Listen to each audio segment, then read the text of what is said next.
Other ന്യൂസിലേക്ക് സ്വാഗതം. ഇന്നത്തെ പ്രധാന വാർത്തകൾ. സജിത കൊലക്കേസിൽ പ്രതി ചെന്താമര കുറ്റക്കാരനെന്ന് കോടതി കണ്ടെത്തി. ശിക്ഷാവിധി 16-ന് പ്രഖ്യാപിക്കും.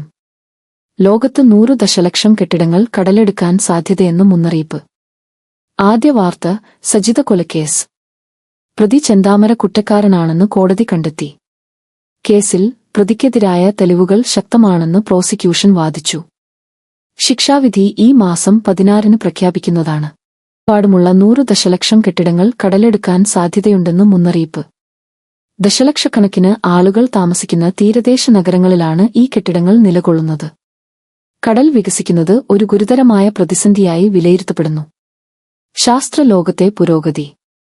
മനുഷ്യരെ ചൊവ്വയിലും ചന്ദ്രനിലും താമസിപ്പിക്കുന്നതിനുള്ള സാധ്യതകൾ മുന്നോട്ടുവെച്ച് എലോൺ മസ്കിന്റെ സ്പേസ് എക്സ് 11-ാം പരീക്ഷണം വിജയകരമായി പൂർത്തിയാക്കി. ഇത് ബഹിരാകാശ ദൗത്യങ്ങളിലെ നിർണായകമായ ഒരു ചുവടുവയ്പ്പാണ്. വിനോദ വാർത്തകൾ. ടെലിവിഷൻ പരിപാടിക്കിടെ നടൻ മമ്മൂട്ടിയോട് പൊട്ടിത്തെറിച്ച സംഭവത്തെക്കുറിച്ച് നടി രമ്യ നമ്പീശൻ വെളിപ്പെടുത്തി. അഭിനേത്രിയായും ഗായികയായുമെല്ലാം ശ്രദ്ധേയയായ താരം തെന്നിന്ത്യൻ സിനിമയിൽ സജീവമാണ്. ഇതോടെ അതർ ന്യൂസ് പ്രധാന വാർത്തകൾ ഇവിടെ പൂർത്തിയാവുകയാണ്. കൃത്യവും സത്യസന്ധവുമായ വാർത്തകളുമായി ഞങ്ങൾ വീണ്ടും നിങ്ങളുടെ മുന്നിലെത്തും. നന്ദി, നമസ്കാരം.